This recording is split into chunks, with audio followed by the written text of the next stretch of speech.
On December 4th, 1872, the British brigantine Dei Gratia was battling a heavy swell in the North Atlantic, roughly 600 miles off the coast of Portugal. The sky was a bruised charcoal, and the sea was a relentless, rolling machine of grey water. Captain David Morehouse was an experienced mariner, a man who viewed the ocean with a cold, professional respect. He understood that at sea, anything unusual was a threat. At approximately 1 p.m., the helmsman of the Dei Gratia spotted a speck of white canvas on the horizon. As they drew closer, the vessel revealed itself to be the Mary Celeste. Morehouse knew the ship well. He had shared a final, quiet dinner with its captain, Benjamin Briggs, in New York just a month earlier. But the ship he saw now was not the disciplined, taut vessel he remembered. The Mary Celeste was sailing with a broken logic. Her jibs and fore topsail were set, but the rest of her sails hung in tatters, or had been clumsily furled. She was yawing, turning aimlessly against the wind, then lurching back, as if steered by someone who had forgotten the basic physics of the sea. For 2 hours, the crew of the Dei Gratia watched the ghost ship through their glasses. There was no lookout on the forecastle, no helmsman at the wheel. No signal flags were raised in response to their hails. The silence coming from the Mary Celeste was heavier than the roar of the Atlantic. Finally, Morehouse ordered a boarding party. Oliver Devoe, the first mate, and John Wright, the second mate, lowered a small boat and pulled toward the drifting brigantine. The sound of their oars hitting the water was the only human noise in a 1,000-mile radius. As Devoe hauled himself over the wooden rail and stepped onto the deck, his boots struck the wood with a hollow, vibrating thud. The deck was wet from rain and spray, but remarkably tidy. There were no signs of a struggle, no bloodstains, and no evidence of the violent chaos usually associated with a maritime disaster. The boarding was not a discovery of wreckage, but an inventory of absence. Devoe moved through the ship room by room, his footsteps echoing in a vacuum. In the galley, he found a cold stove, but the cupboards were full of food. The crew's quarters in the forecastle were orderly. Their leather boots were lined up, and their pipes and tobacco lay on the bunks. These were the only possessions these men owned, and they had left them behind. When Devoe entered the captain's cabin, the air felt thick with the remnants of a life interrupted. He saw a rosewood harmonium in the corner, its lid closed. On a small table sat a sewing machine, a piece of fabric still tucked under the needle. Beside it lay a child's toy. In this 300-square-foot space, Benjamin Briggs had tried to maintain a sense of Victorian propriety for his wife, Sarah, and their 2-year-old daughter, Sophia. The captain's bed was unmade, and the logbook lay open on his desk.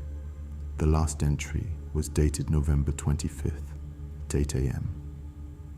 It was a routine navigational note, marking their position near the island of Santa Maria in the Azores. There was no mention of a storm, no hint of distress. Below the floorboards, Devoe found the ship's primary mechanical problem: 3.5 feet of water in the hold. To a landsman, this sounds like a sinking ship. To a professional mariner like Devoe, it was a nuisance, not a catastrophe.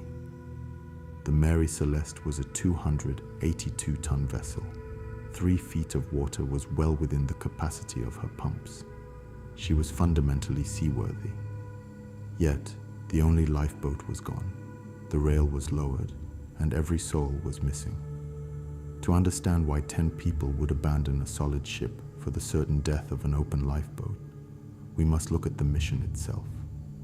The Mary Celeste had departed New York on November 7th, 1872, bound for Genoa, Italy. Her cargo was her curse: 1,701 barrels of industrial alcohol. This wasn't whiskey meant for drinking. It was a volatile technical spirit meant for fortifying Italian wines. Benjamin Briggs was a man of impeccable character, a teetotaler, a devout Christian, and a master of his craft.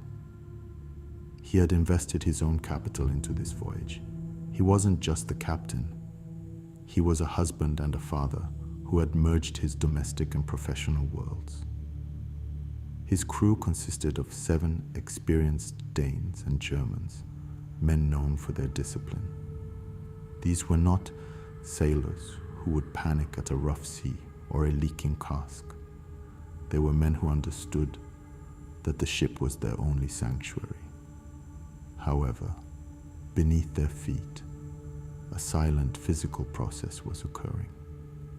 As the ship moved from the cold American coast into the warmer, humid latitudes of the Azores, the alcohol inside the white oak casks began to respond to the laws of thermal expansion. The liquid swelled. In the airtight, unventilated darkness of the hold, the pressure began to climb. We are not just talking about a smell. We are talking about a physical sensation. The barrels began to hiss as vapors leaked through the pores of the wood. The hold was filling with an invisible, highly explosive gas. Every pitch of the ship in the heavy Atlantic swells generated static electricity. By late November, Benjamin Briggs wasn't just commanding a ship. He was sitting on a ticking bomb. The evidence found on the deck suggests a moment of calculated high-speed terror. A sounding rod, a long piece of iron used to measure the depth of water in the hold, was found lying on the deck. This tells us that in the final minutes, someone was checking if the ship was taking on water, if the pumps were temporarily clogged, or if the rumble of shifting barrels sounded like a hull breach. Briggs may have believed his ship was failing him, but it was likely the smell that broke him. Alcohol vapors, when concentrated, can cause disorientation, nausea, and an overwhelming sense of impending doom. If a hatch cover had popped under pressure with a sound like a cannon shot, Briggs would have had seconds to decide the fate of his daughter. He didn't wait for a fire. He didn't wait for the explosion. He chose the perfect void of the ocean over the perceived inferno of the deck. The decision to abandon the Mary Celeste was not a frantic scramble, but a desperate logical retreat. In the forensic reconstruction of the deck, investigators found a haunting piece of evidence. A tow line, roughly 200 feet long, was found trailing off the stern of the vessel. The end of the rope was frayed and broken, suggesting it had snapped under immense tension. This single piece of cordage allows us to reconstruct the final moments of the Briggs family and their crew. They didn't intend to leave the Mary Celeste forever. Benjamin Briggs was too experienced a mariner to cast himself adrift in a small yawl by choice. Instead, it is highly probable that he ordered the evacuation as a temporary measure. Imagine the scene. The hold is thick with the invisible, choking fumes of 1,701 barrels of expanding alcohol. The forward hatch has blown open with a sound like a gunshot. To Briggs, the ship is no longer a sanctuary. It is a bomb. He orders the lifeboat lowered and moves his wife, his 2-year-old daughter, and the 7 crewmen into the small craft. They do not sail away. They tether themselves to the stern of the Mary Celeste with the 200-foot rope, intending to trail behind at a safe distance. They are waiting. They are watching for the spark that will turn their ship into a pillar of fire. If the ship explodes, they are far enough away to survive. If the vapors dissipate and the danger passes, they simply intend to haul themselves back along the line and resume their voyage. But the North Atlantic is not a controlled environment. While they waited in that tiny, overcrowded boat, the weather shifted. A sudden squall, a change in wind direction, or a heavy swell hit. The Mary Celeste, with some of her sails still set, caught the wind. She was a 282-ton vessel propelled by a fresh breeze. The yawl was a dead weight tethered to her. In an instant, the rope was pulled taut with a force of thousands of pounds. The hemp fibers groaned, stretched, and eventually gave way. The snap of that rope was the sound of their death sentence. The Mary Celeste, now free of her anchor, began to pull away, her sails catching the wind and driving her toward the horizon. The 10 people in the lifeboat were left behind, watching their only home, their only food, and their only hope sail into the mist. In the middle of the Atlantic, a small open boat has no chance against the cold and the waves. They disappeared not because they were victims of a crime, but because they were victims of a rational fear and a physical failure. The aftermath of the discovery was as cold as the sea itself. When the Dei Gratia brought the Mary Celeste into Gibraltar, the Vice Admiralty Court was deeply suspicious. They looked for blood. They looked for signs of a mutiny. They analyzed the red stains on a sword found in the captain's cabin, only to find it was rust. They examined the cuts in the ship's bow, which turned out to be natural wear and tear. The court eventually granted the crew of the Dei Gratia a salvage award, but the cloud of suspicion never fully lifted. The Mary Celeste was eventually returned to service, but she was a marked ship.